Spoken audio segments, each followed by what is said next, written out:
going today? Good, how are you? What's been happening? Not much, just chilling. So how was Melbourne? It was good. He's up to date on everything. Do you mind being in today's vlog?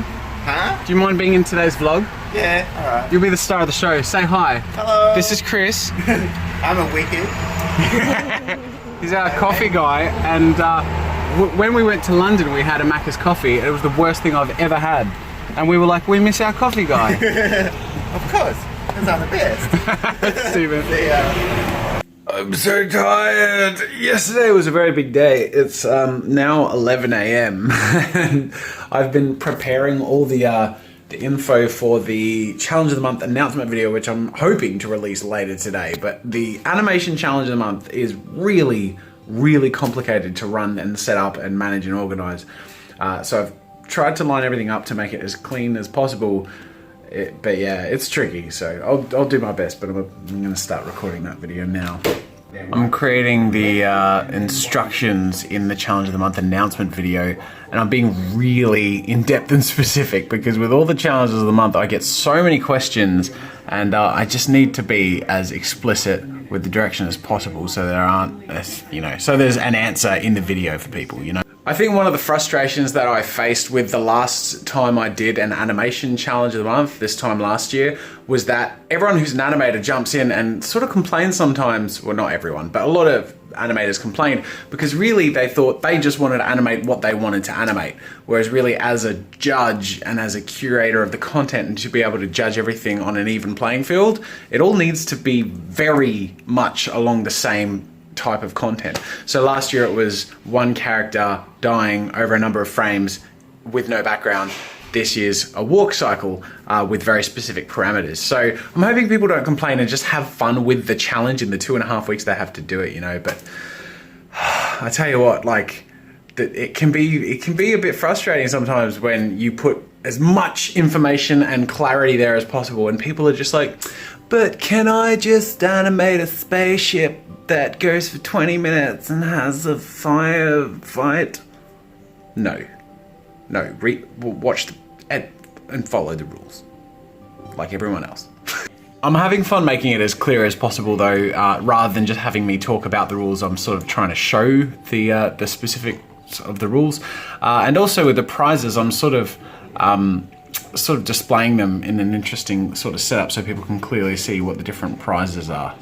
I don't mean to come across as jaded, I'm just sort of genuinely scared about the animation challenge of the month because last year it was so all-consuming to put together and then also to judge and then finalize and present it. Like, it's a huge amount of work, but people don't think about that sometimes, and I think because animators get overexcited that they don't get a challenge very often, they sort of have questions or demands, sometimes, or hopes that it would be a certain way.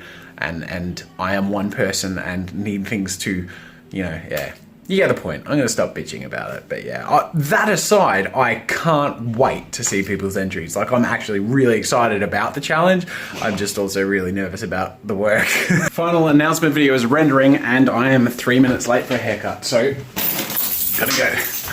So I just got back from the hairdressers and this is my haircut, but they always style your hair different to how you actually style your hair. But I don't know, is this how cool kids these days do their hair? I'm hip and with it.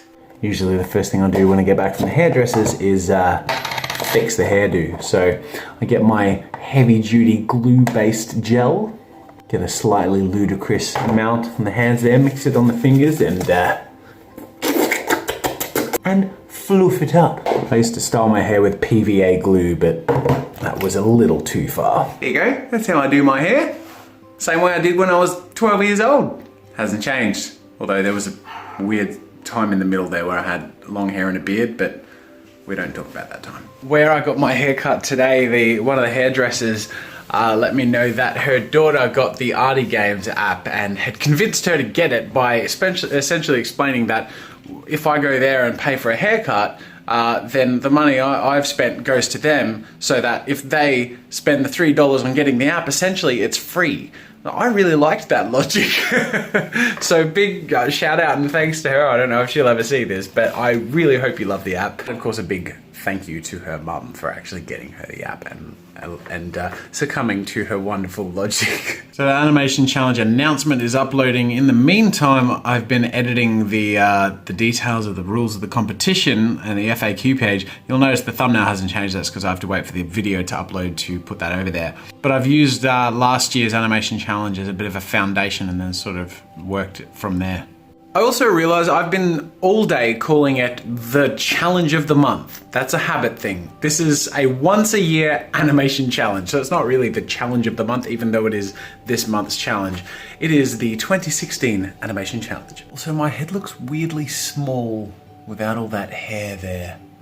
Okay, so the question of the day comes from Aaron Dornez, who asks, is there somewhere I can send art to get feedback? Is there some place for that on Newgrounds or something like that? Newgrounds is a good place to put your art. DeviantArt's another popular place. You can also try sort of curation pages like Imager, for example, which is less about the art, more about the content, but that could be a good way to sort of get some traction. But as far as feedback is concerned, I think the first two are a good way to do it. Even YouTube, places like that. Otherwise, also Twitter's a good place and Facebook is a good place. Facebook, because you can set up a page and build a fan base. And Twitter's good because, again, aside from building a fan base, you can create art for or of specific groups or themes or people and tag them or tweet them specifically, or even ask them directly for feedback or ask your community for requests. You know, so it's a very active process in regards to getting feedback. The more you put out there, the more feedback you will earn, but it may be slow to begin with. It just, you know, takes a lot of patience. Anyway, that'll do for today's video. I'm going to be launching the challenge of the month later tonight, and you'll see that up. I'm very excited. I really hope you guys enjoy this one. I also really hope you share it, because I do this once a year, and I've pulled some legs at Wacom to get as many awesome prizes as possible, and I really want that to pay off for them in terms of people showing up and joining in. You know, I think there is the tendency for competitions where there are great big prizes to feel like you shouldn't tell anyone, so you have more of a chance of winning the thing yourself. But I don't know, that feels like a bit of a dick move. Like, it's sort of anti-growing the art community. I feel like the best way to go about it is honestly throw that out as an idea and invite people in. Bring and build the art and animation community and make cool stuff, work hard, and who knows, you might earn or win something, but if you don't, you learn and you have fun, which is the best prize of all. And I say that with no corniness, it really is. So go share the animation challenge with your class or friends or club or whoever you know is interested in art or animation, and let's get this arty party started. I can't wait to see what you make. I think the Ministry of Silly Walks theme will produce some interesting results, and I'm really looking forward to this one. By the way, I've also really enjoyed seeing everyone's guesses as to what Project Greenwing is, and I can't wait to announce that to you. Anyways, thanks for watching, and I'll see you tomorrow.